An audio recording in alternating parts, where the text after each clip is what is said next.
Welcome to this week's episode of the Spinoza Triad, in which Richard, Dan and I attempt to apply the ideas of Hegel, or at least Hegel's philosophy of history, to the rise of China. We discuss Hegel and Hegel's view that history might come to an end. We discuss whether that's exactly a contemporary reading of Hegel. Certainly Hegel didn't believe that history was one damn thing happening after another. Whatever history was, it was distinctly moving forward through processes, through periods, through some sort of direction.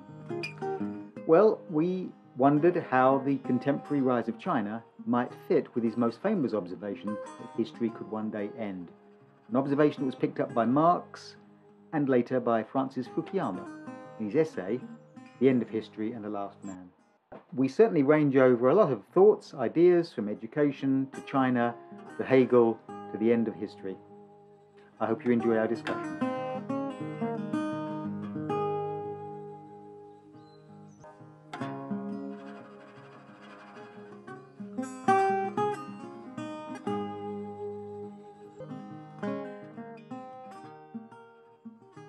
This is a question. If in the future you can imagine an image of the future which was represented by the film Mad Max, or an image of the future that was represented by the Star Trek universe, and I said to you, imagine 500 years in the future, which is a closer description? Is it dystopian Mad Max, giant engines driving around, biker gangs ruling a wild and savage world, or is it Star Trek? Well, it isn't utopia. There's a sort of highly technical world of people who seem to have conquered disease, they seem to have conquered pollution, they're flying around the universe. Which is closer to our conception of human destiny? Well, I would say at the moment with climate change, the Mad Max dystopian outlook. Gloomy, but I think if you carry on the way we're going, you're going to end up with an elite, and then you're going to end up with dystopian people stuck on Earth, suffering. Interesting there is what we tend to be doing in science fiction generally of that kind is to be extrapolating our fears today into the future, far more than there are aspirations. So they represent those things which might go wrong that we see sort of going wrong today, which is interesting. Dan, you point to climate change, but Richard, your observation that something about the class structure, elites and inequalities might, if you roll that through the centuries into the future, might lead to something absolutely awful and appalling. Well, anyway, who would have thought inequality would become such an enormous feature of Western culture particularly, or indeed world culture, and the difference between the life of most people on the planet and a tiny elite. This reminds me of H.G. Wells' Time Machine. So the time traveller in the time machine flies thousands of years into the future. He finds that the upper classes have evolved into a sort of moronic but beautiful people who are eaten by the working classes who now live below ground. They're technically proficient, but they're cannibals.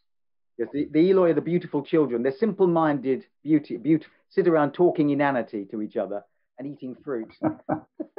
Like Twitter. They're sort of exactly. They are moronically beautiful children, but below ground, technically proficient warlocks use them for meat. So why are they the elite if they're turned to meat? Well, they're not the elite. They live in these ruined palaces. They live in a garden. They live in this garden. So when he first gets there, he thinks he's arrived in some sort of paradise, and he can't understand why the garden is so beautiful and maintained. And it's because it's a farm. They are the cattle. And below ground are the technocrats, but they are cannibalistic technocrats, and they're sort of hideous, big, bug-eyed creatures. But this is what the working class. Anyway, so what that's proposing is not Hegelian, is it? That's a pessimistic view. Human destiny doesn't naturally carry you towards some kind of end of history. And if it's an end of history, then it's horrifying. It's a slow evolutionary decay into some sort of nightmare.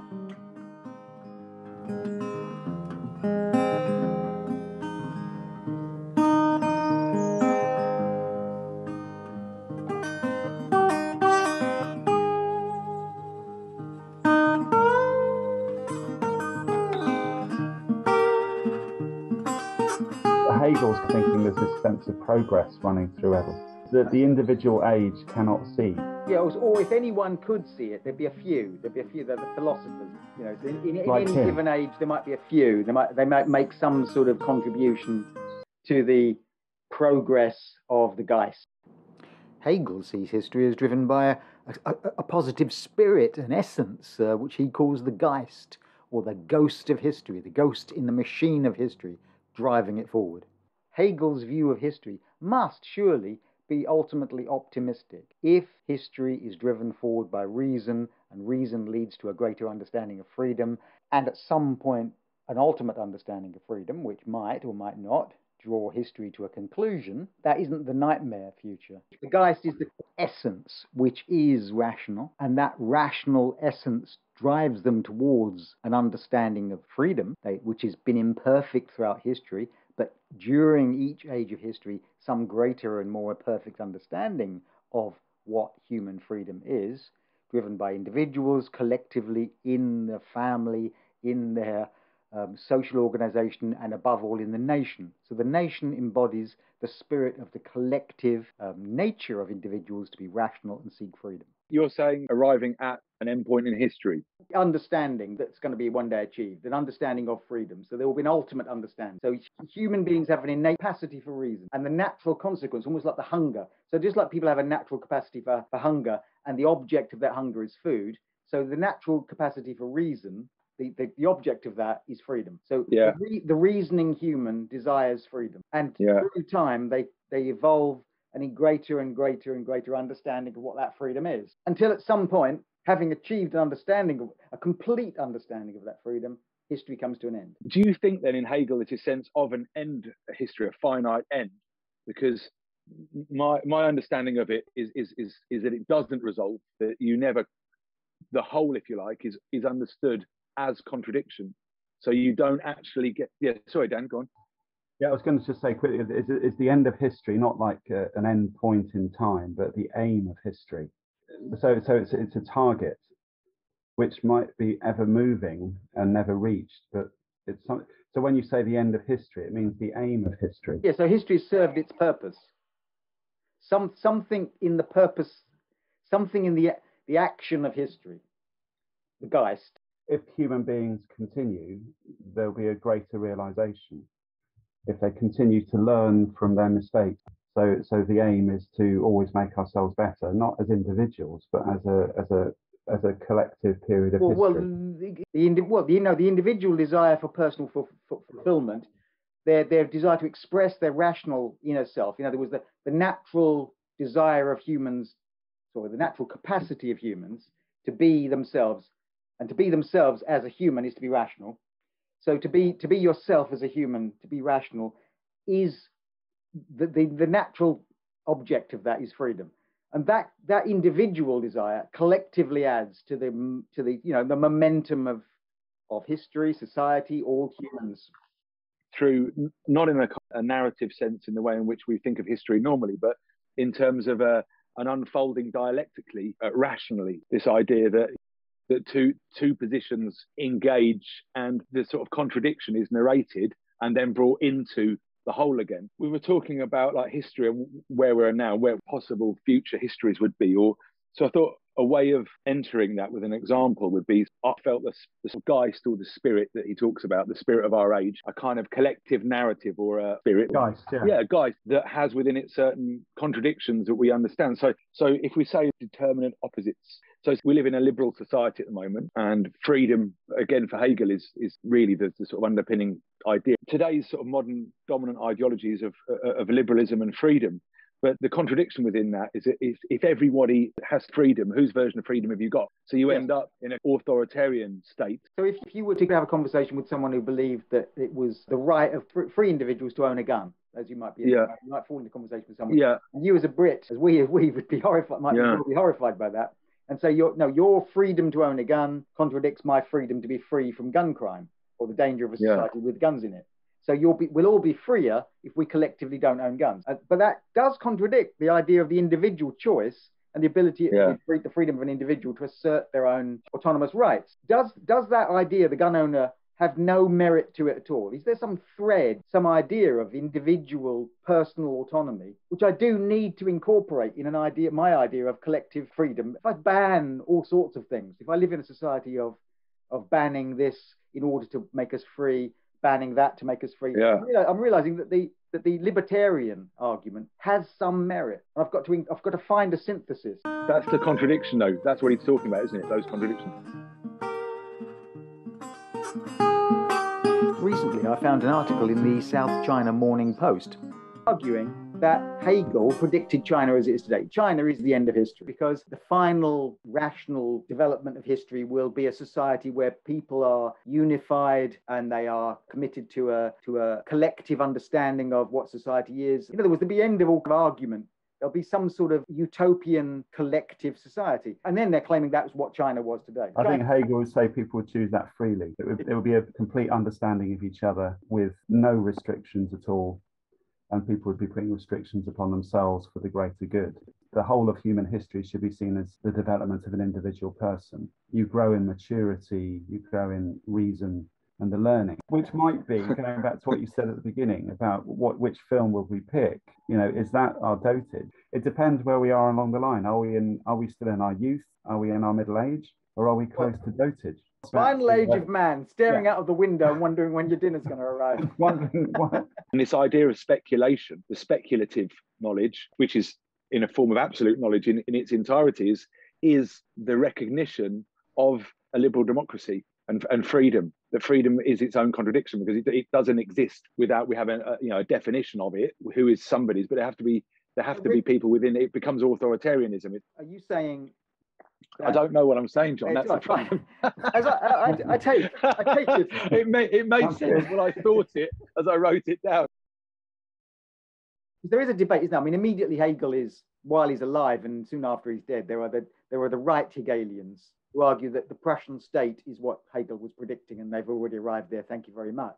And then there are the left Hegelians who say we've got a long way to go yet. What you seem to be describing there is rather than an end of history, you never actually arrive at the end of history. You actually can't with his model. Is it some Zeno paradox? The frog always jumps towards the end because he goes halfway at a time. He can never arrive at the end. So essentially, we're always in a process of moving towards the end of history. Becoming. So subjectivity arises again out this incompleteness of the whole, of the absolute. And the absolute, it's not absolute knowing. Absolute knowing for Hegel doesn't mean that you know everything. It's realizing the inherent contradiction within everything. And it's this massive field, if you like, of difference that is Hegel's wholeness or absoluteness. I mean, I will say this as well, just to both of our listeners, as it were. That, we're both here, Richard. We're both here. Yeah. I think the dialectic isn't these two things that resolve, and there's no result. It's because one position can never fully account for everything that it has a contradiction to it. So you've got this constant evolutionary process, if you like, but it's based upon an inability to become whole or become all. When we talk about China, its ideas around ideology become concrete. It's a very big view of everything. It seems more optimistic than perhaps a view that we are going to be moving towards a positive goal rather than a point in time. It's not unsimilar to Christian teleological idea of Definitely, the beginning of the world to the end of the world.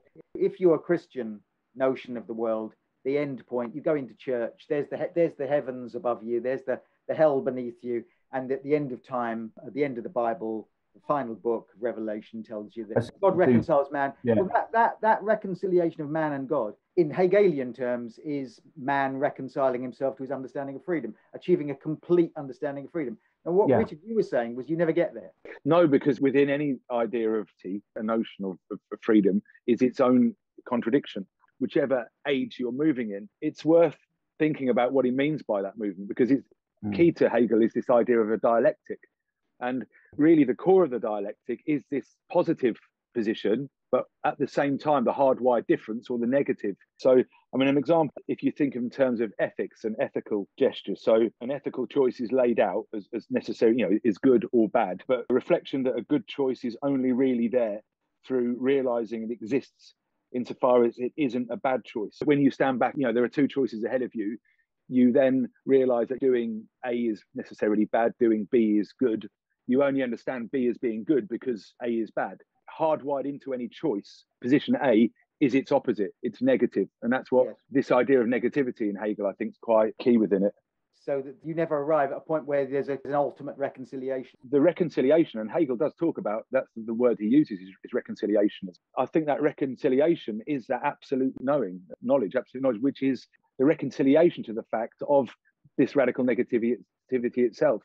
The realization there are two positions and there are 2 points, and one is perhaps better than the other, but moving forward and understanding the contradiction in the position someone's in. No, I don't think it's an end of history in the same way that perhaps Francis Fukuyama's that a liberal democracy is the end point of history. So if I can understand what you've said, Richard, so far, and try and sum up, and before we move on to China, Hegel sees history as a process. It is teleological. It has a purpose to it. There is something driving history. And the thing that drives history is the rational mind of man in pursuit of an understanding of freedom. And yet our understanding of freedom, as you said earlier, Richard, when you referred to freedom as having a kind of internal contradiction, an internal negativity, which is unresolvable. So that, for instance, the opening paragraph of the American Constitution sets out, in the preamble to the American Constitution, a desire to produce both tranquility and liberty. And you might argue that the American Constitution and American society has been trying to resolve an ordered, tranquil state, which provides a kind of freedom, a freedom from disorder, and a libertarian state, the individual freedom, the freedom of the individual, say, to possess a gun. And those two freedoms have within them an antagonistic contradiction, or the concept of freedom itself has within it an antagonistic kind of contradiction. And that moves history forward.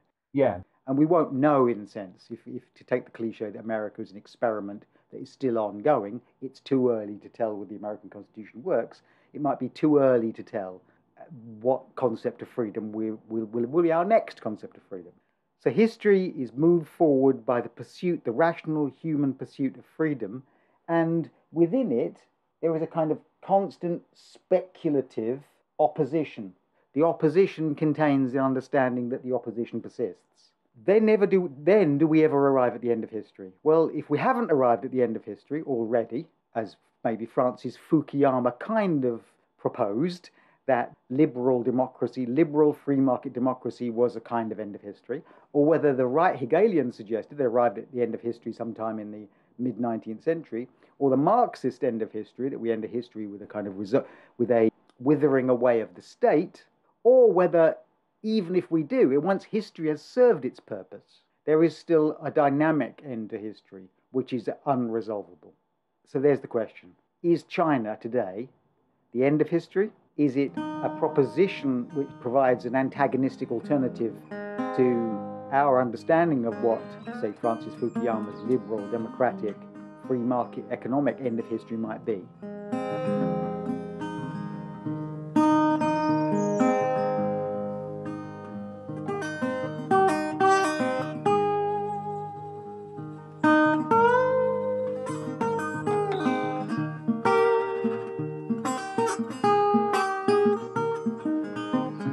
If you can sit in a lecture in 1830 or something, or 1820, and listen to Hegel and go, yes, he means the Prussian state. Yeah. And then people say, well, Hegel never meant that, because every year he celebrates or raises a toast to the French Revolution.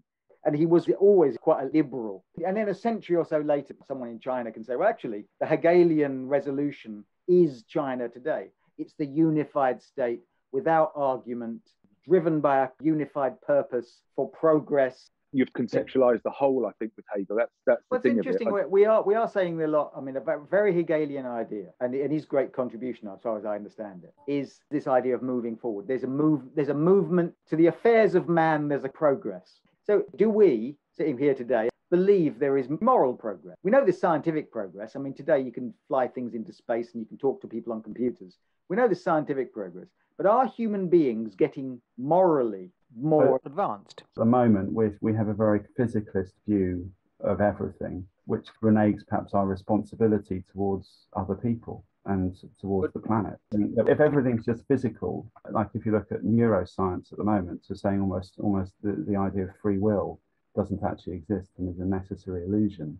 So the age of science has perhaps moved us away from a moral and an ethical framework and has moved us close towards a deterministic view of human beings, which doesn't allow much room or growth for moral reason. If you take the Mad Maxian view of mankind's progress, it's not going anywhere very nice. No.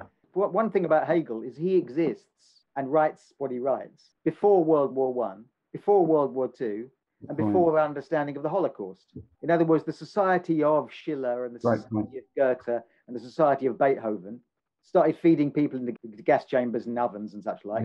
Could he have possibly conceived that monstrous misdirection of human progress into something so appalling? Probably not. And that all sprung from this materialistic scientific view that started to rise in the 18th century, and it culminates in genocide and destruction, and continues today, not in the same vein, but we have this very mechanistic view of the human spirit. We tend to think that things are not, if they're not physical, they don't exist. The feeling that the Enlightenment rationality, it leads to the gas chambers.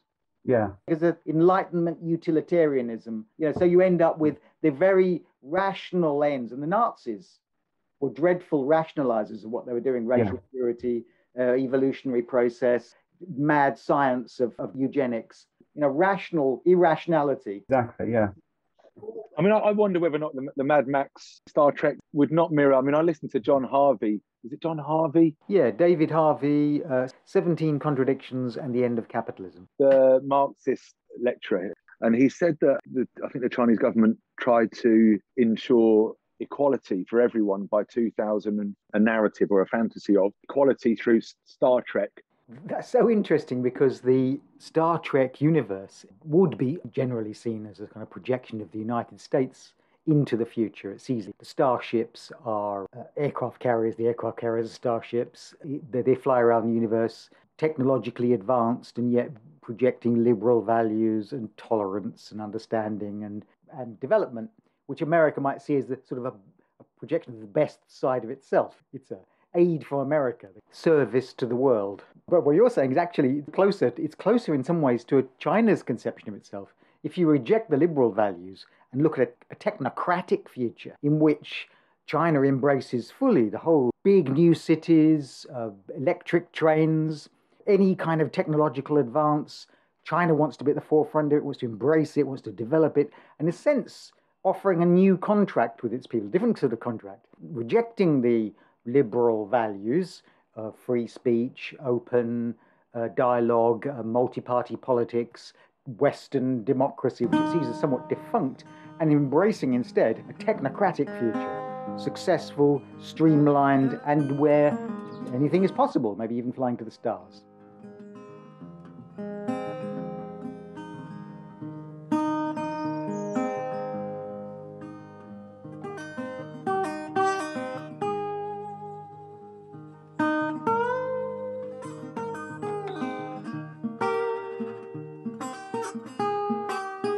And you go back to when I was at school, and I remember lots of people talked about the Cold War, and you talked about the contest between two versions of how to run society. And of the two versions, if you were the Soviet centralized planning and the collective state versus Western American liberalism and capitalism and the free market. What we were living through, people said, was an experiment, which one would win. And then you get to the end of that, and there's Francis Fukuyama saying that bit of history, maybe history, but that bit of history is over. America won. It turned out that liberal free market economics and liberal free market democracy turned out to be much more dynamic, much more effective, much more evolving, and much more successful at producing wealth than Soviet central planning. And then, and I remember thinking when I was a kid, well, that I was a kid, when I was a younger chap, when I was thinking that people used to say, well, actually, what will happen is there'll be a convergence. And people used to imagine that the future wasn't Soviet central planning. The future wasn't American liberalism. It was Sweden. It was social democracy, big state, social institutions, taking from the Soviet Union some degrees of economic planning, distribution of wealth, welfare state, allowing freedom of property owning, market economics to generate, to respond to people's needs. And so the future, or Scandinavian liberal democracy. Well, if that did or didn't happen, it didn't really happen, did it? Because then along came Mrs. Thatcher, and along came a completely different narrative. Thatcher, Reagan, and a sense in which libertarian capitalism got a whole new wind, as it were, a whole new lease of life. And we became dominated by the world we've lived in for the last 30, 40 years or so, which is extremely libertarian, extremely liberal democracy, neoliberalist ideas, run right the way through. We run schools and everything else about competition and so on. Didn't happen, or maybe it did, or maybe that was the synthesis and I just missed it. It wasn't Sweden that was the future.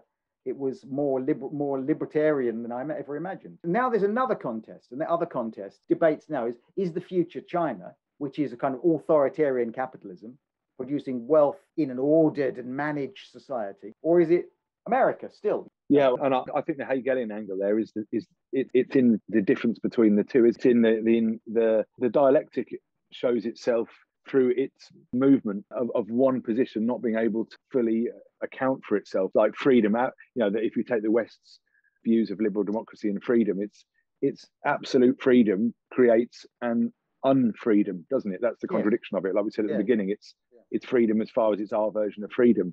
Rich, when you're talking about freedom, view of freedom we have now, which is quite a shriveled view of freedom because it's linked so much to the ego and the individual. Real freedom would be total concern for the other. And that's where that dialectic might actually melt away. I can't do this, I'm all right, Jack approach to life. I've got to go beyond that. So our view of freedom that we have today, we never talk about duty or responsibility towards the other, which is what you should freely choose.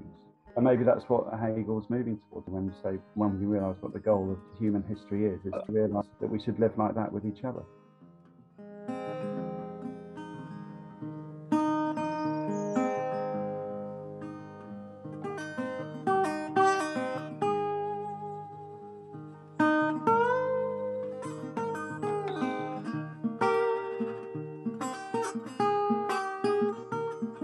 You look at a liberal democracy and think the strength of Hegel here is to see that the whole can never fully, I use that word ideological closure, don't they? It's that, the idea that it always exists within it. It's threat. So in the late 90s, there were a few people that wrote stuff around the impossibility of society thesis, the idea that society can't become whole. It has to have these threats. And the more we try and emphasize we've arrived at an end, the more the oppositions or the threats to that narrative become more apparent. If we can just get past immigration, if we can just sort out there are so many usual suspects, aren't there? If you take like sort of the UK, Brexit, or then remember at one point it was single mothers. There are a number of Marxist or psychoanalytic thinkers who have taken this idea of incompleteness and negativity and applied it to ideology. And I think if you take it in terms of historical narratives, it's always projected onto some other group. So the job of ideology is to naturalize. You mentioned earlier, Dan, the idea of nature, and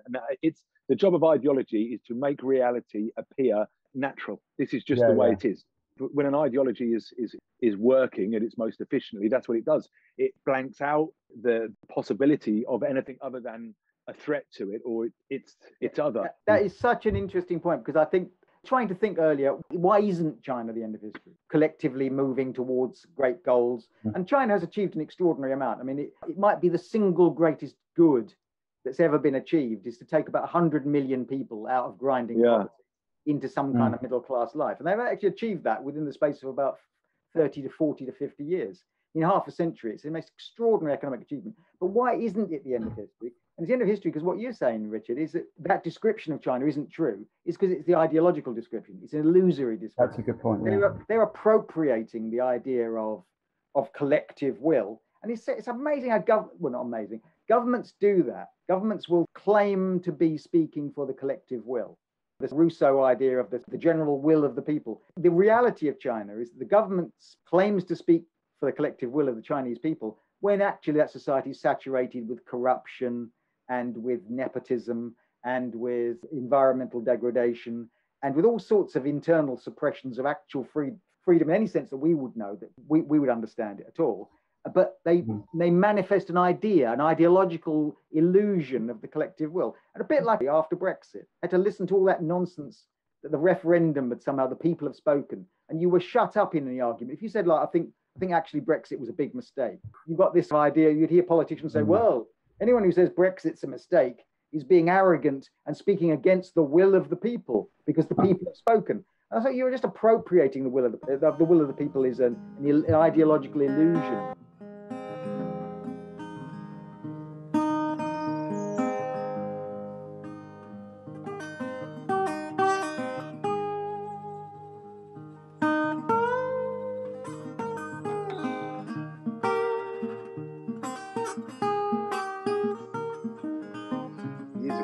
set this argument up between Fukuyama's End of History on the one hand, Samuel Huntington's Clash of Civilizations on the other. And really, they're two sides of the same coin. Huntington, it's the idea that the clash of cultures is where the future lies. And then the other is that we arise at an end. Well, the end is always going to have clashes in it because it's structurally impossible to arrive at a collective totality of something without some notion of difference hardwired into it. And that unresolvability argument, or that unresolvability interpretation of Hegel's end of history thesis, I think is really useful, not only in applying it to China, as I did earlier, looking at China as a kind of facade, as an exercise in trying to divert attention away from the man behind the curtain, an authoritarian, apparently powerful authoritarian state, which papering over the cracks of really quite weak and fragile society.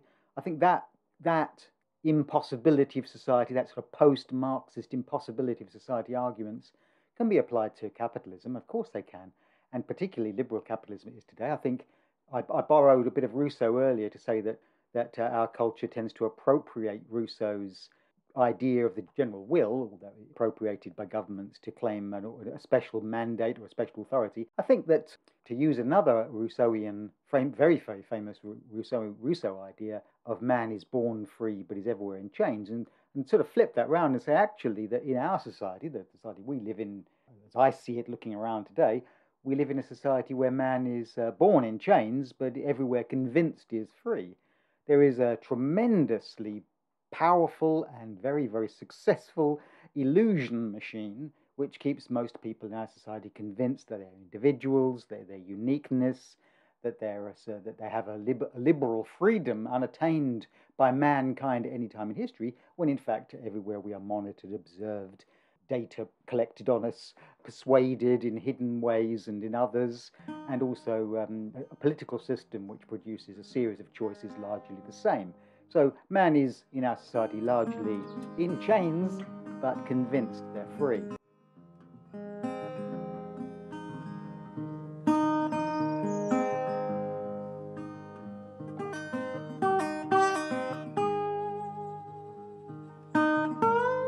I mean, for Marx is going to say of Hegel. The problem with Hegel is this idea of the spirit of reason manifesting itself towards freedom is too whiffly-waffly. What you need is an economic, sociological explanation as to how history works. And it works through class and it works through economics. It works through who controls the resources in a society. Class conflict drives history. And that's much more concrete, says Marx, than any of this idea of the Geist. The sort of common theme, if you like, through his thinking is just this non-resolvable whole, this absolute, which is in actual fact nothing but this field of opposites and negativity. And negativity, by that I mean, like I said, like the ethics example, that a good choice is understood by its other. And perhaps another way of thinking, when we did the stuff on Jung, Jung has this idea of a shadow, that any positive action, you like, it has its own kind of shadow. And I think this idea of difference within Hegel perhaps is a little bit, I mean, it's not like that at all, but it's perhaps a good way of thinking about it in some respects, that it's, an idea of freedom, if you like, is understood through unfreedom if taken to its logical conclusion. Yeah. That within any conception of the state and how people should live, there's a grit in the oyster. Something that is always going to antagonize it, some sort of antagonistic opposite that will challenge whatever view you have of. You said about antagonism there. Laclau and Muth, who wrote Hegemony and the Socialist Strategy in the mid-80s. I mean, one of their key points is it's kind of quite a Hegelian view of Marxism they had, and they said that the limits of any reality is antagonism. So any concept of a narrative of social sort of ideology is always, it's understood through difference, which is a Hegelian idea. So I'm going to add a trite point. You talked about the grit. What was your phrase you said? The grit in the oyster. Grit in the oyster. So, and that produces the pearl. Oh, there you go. Yeah. Seamless. So maybe the end of history is that pearl through all these antagonisms that go on. It creates this wonderful jewel, which is human self-fulfillment in an unegotistical perspective.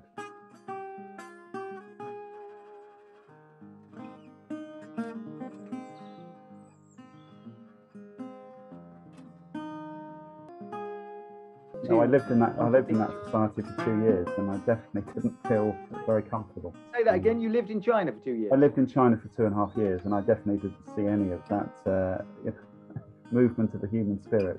From 96 to 98. Oh wow! Yeah. So it's starting to develop. Yeah. So it was definitely a. I wonder what it'd be like now, Dan, if you went out there. Oh, I'd like to go back. It must have changed a huge amount. Yeah, I don't think they were close to moving towards human fulfillment and wisdom in the short time I was there anyway. Fascinating, isn't it, to actually have experienced that at that particular time in history when China is changing. Yeah, just when it was so changing. rapidly. If you're an American today, or American or Western, particularly American, as America's been the dominant power for a century or so, half a century or so.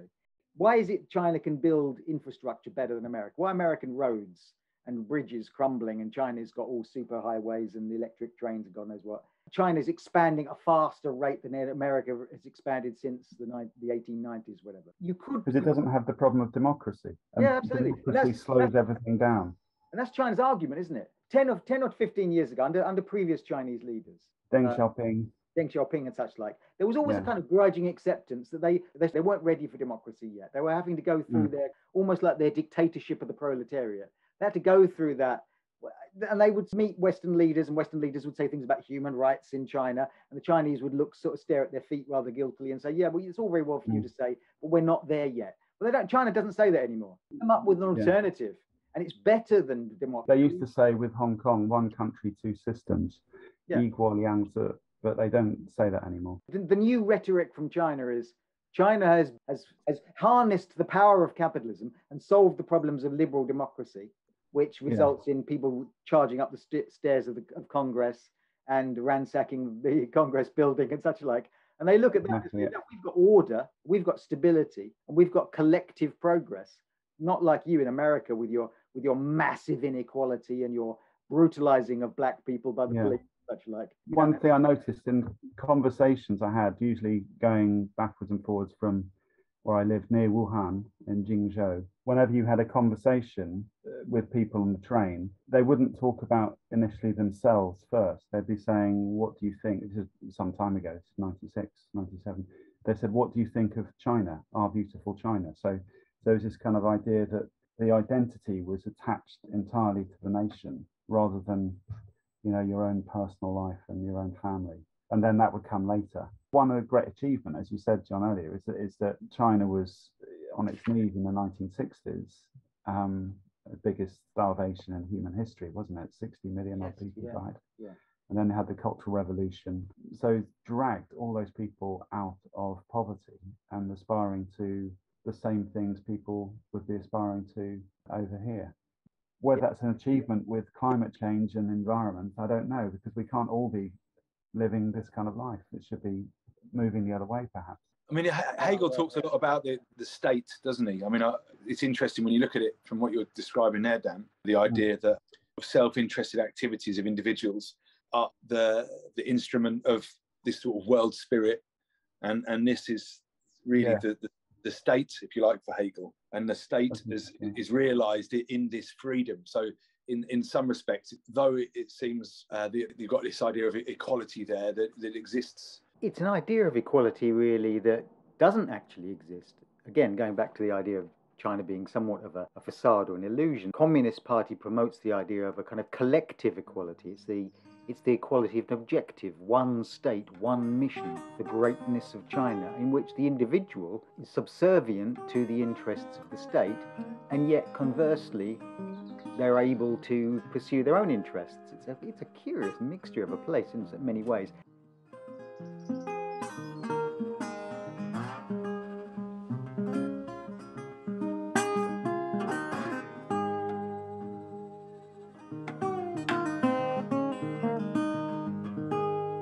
But if we take a Hegelian view, what has China got to teach America? Is there going to be some sort of, go back to the old idea of convergence? They have a fairly universal health service, although I think it's got massive infrastructure. I think they're seeing climate change as a massive problem, and they're looking ahead.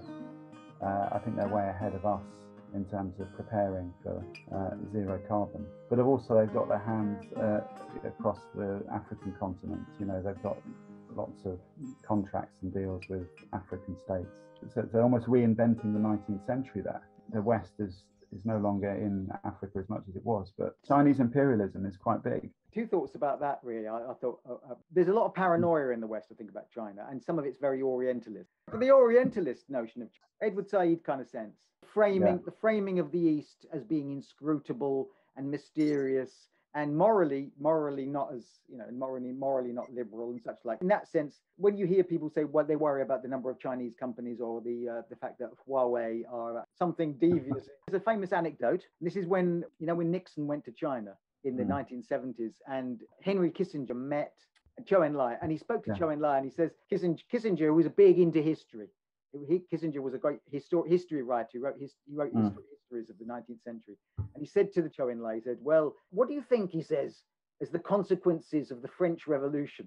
Who would ask the Chinese this? Zhou Enlai paused for a moment and said, he says, it's too early to tell. Yeah. And they took that to mean that the Chinese think in centuries. But apparently it was a misunderstanding, and Zhou Enlai thought he was talking about the current riots that were going on in Paris at the time. Right. But Kissinger took away from that an idea. The Chinese, they think in centuries, and we think in decades. Again, a very Orientalist idea. I think there's a danger that we become paranoid. In America, there's much more of a debate about America should take China on. I mean, Trump, stealing and under Biden to a degree, stealing of intellectual property. That the Chinese definitely do.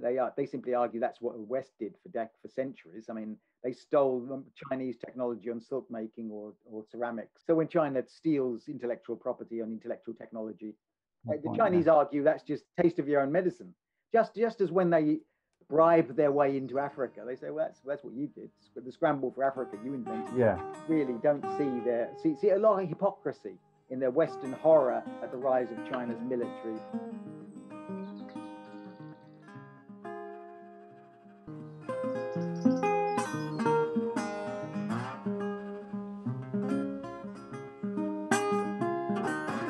Listening to you talking about that, the idea of truth and post-truth, definitely within Hegel and perhaps within this, when thinking about China and America, I wonder is there the same within a Chinese culture, whether or not there is the concept of post-truth as we understand it now.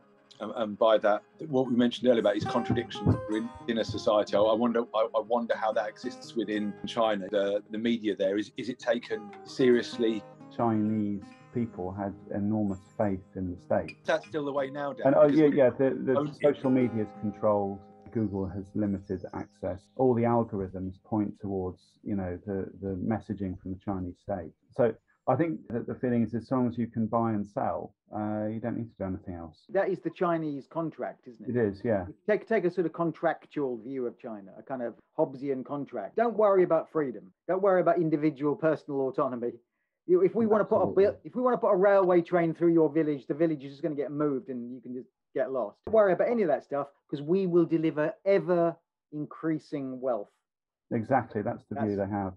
From what I picked up, and it's seen as a miraculous turnaround. Until it's not. Well, the other massive thing they've got to contend with is they have the world's largest population. Most other much smaller democratic nations don't have. Yeah. So they've got to, that's their main priority, making sure most of the people have food in their stomachs. As if they don't, then they have a riot in their hands. And look at Chinese history, it's always been one of riot and war. Because of the nature of the population. How long can that keep going? For decades, they could simply turn to the Chinese people and say, remember how it was only a few decades ago, we had massive famine. Only a few decades ago before that, we had the period of what they call the national humiliation, when the West just pushed China around for a century. Yeah. So we were humiliated, we were poverty stricken, and that has a big sway on Chinese people. Any older person can tell any younger person today how awful it was not so long ago. That's going to end at some point, isn't it? Well, I'm not too sure. Looking at Britain's example, we're still harping on about World War II. Most people who died from World War II are dead.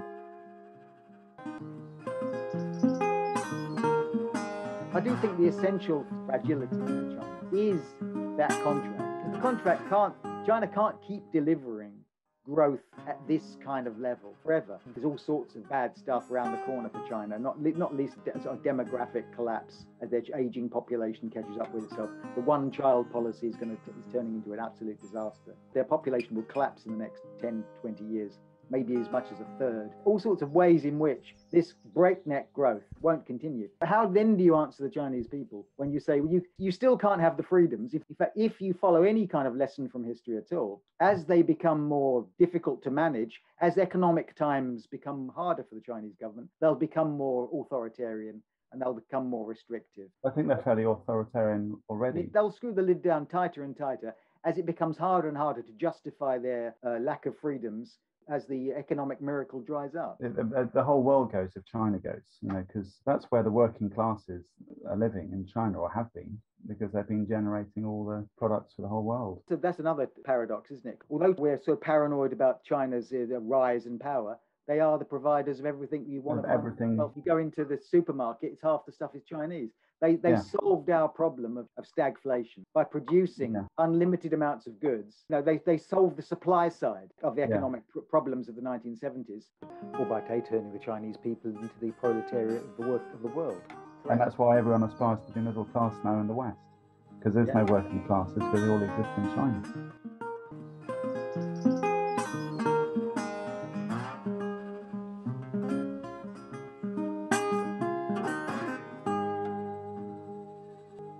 We've moved a long way from Hegel. We have.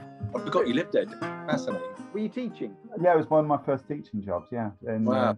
I'd love to go back. I feel like a time traveler. The small town I lived in has now got its own airport.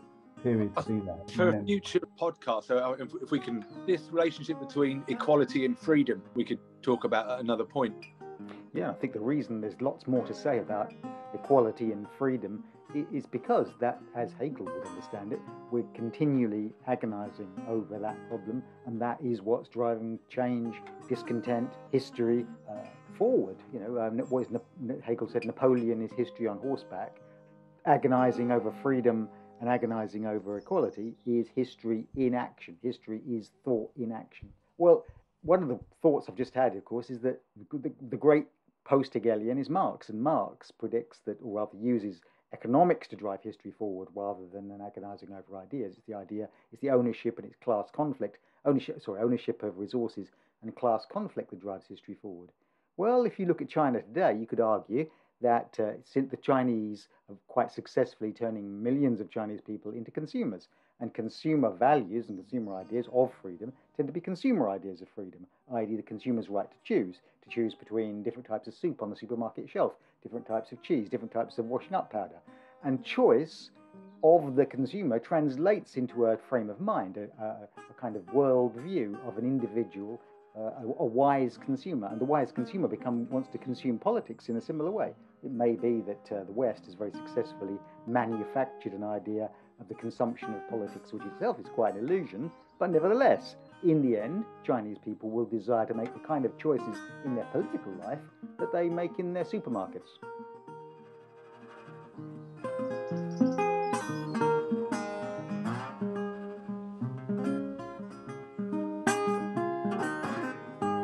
No. If we accept that Hegelian view of history potentially resolving itself into some sort of universal or ultimate understanding of freedom, that certainly isn't China. Is it a United States? Is it America, though? If you went to countries like Egypt or somewhere like that, and you're on the streets and you ask a group of people who they thought the country that was the most problematic country in the world, the one was behind most difficulties, certainly in the Middle East, they'd often point to the America. America was supporting Israel. America was interfering. America was imperialist. America was a bully. America was exporting a sort of corrupted culture. But if you said, then ask the same group of people, where would you like to live if you couldn't live where you are now? It's almost always America, the most resented country, but the most desired country. That's a good point. Yeah, it's that Mark Fisher point that we mentioned at the beginning. It's the one where it says about the working classes. Why do they vote Conservative? Why do people want America? Because I'm rich. Yeah, I am rich. I just haven't got the money yet. It's that, isn't it? Yeah, or the American dream, so that the humblest American aspires towards some sense of, quite a long time ago, in the very early 90s, I taught for a year in the States. And a curious cultural difference among American school kids to British school kids is American school kids were deeply convinced of their own universal ability to just about do anything. Yeah, a report like we got at school said he's no good at this subject, and shit. I hope and I wish him well. You know, you never get. When I was at school, teachers would just blatantly tell you were thick. Yeah. You try hard, but it's no you'll good. never amount to anything. Yeah. Richard, you were talking earlier about Samuel Huntington and the clash of civilizations. So you had liberalism, liberal societies with their acceptance of diversity and diverse sexuality on the one hand, and deeply conservative societies. Go to China today, and I don't know if you found this, Dan, in the 90s. The one thing culturally, they'd be surprisingly similar. Kids wearing blue jeans and listening to music and playing computer games. If there's been some kind of victory of end of history, we're all becoming increasingly like Americans. If you see imagery of Chinese streets today, it's genes. It's America. It's America. Yeah, and whether that is what Hegel thought was the end of history in terms of a goal where we just go buying and spending and just consider our own appetites, is probably hasn't been worth the journey. The guardian of the gates of the end of history with Ronald McDonald. Ronald McDonald, yeah. Yeah. Whoa. and then we just got Looney Tunes. That's all, folks. Yeah. I think Hegel will be saying that's not what I meant. I'm sure he has some famous last words like, if you thought you understood me, you don't, that's attributed to him. Another one of Hegel's most famous observations was the owl of Minerva flies at dusk. Yes, yeah. Yeah. There you go. So in other words, you don't really understand where you're going until you're there. It's at the end of history that you'll look back and, definitely. Like looking back on your life as a very old man, I can only imagine say, was it really that simple? That's what it was about. One thing that strikes me though is the future. In the Star Trekian future, they're technologically extraordinary. They can replicate food and all that. They seem to have solved disease, solved hunger, and all that stuff. And they're not dead clear in the Star Trek universe what the kind of political system is. But it does appear to be something like a liberal democracy with capitalism, because they're buying and selling things. They meet traders and such like. So maybe it's like that. The Star Trek image of the future is America, but just technically better at doing what they do. Well, in the United States, an underlying inequality and cruelty. And I think it's our culture as well. I can't escape Britain as well. There's an underlying cruelty to capitalism, an underlying cruelty to our culture, which is masked all the time by our liberal sensibilities. Great point, yeah. Which I think cannot be the end of history. We've got a long way to go before we liberate ourselves from all sorts of horrifying inequalities, contradictions, and cruelty, really. I think cruelty is a tremendous characteristic of our culture.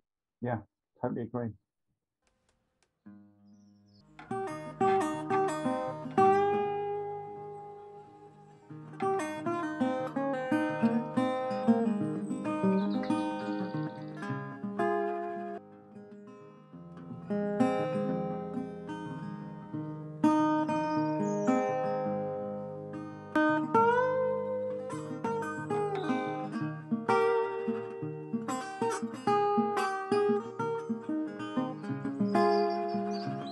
You've been listening to the Spinoza Triad, John Gibbs, Dan Rowlands, and Richard Miller, as we discussed Hegel and the end of history.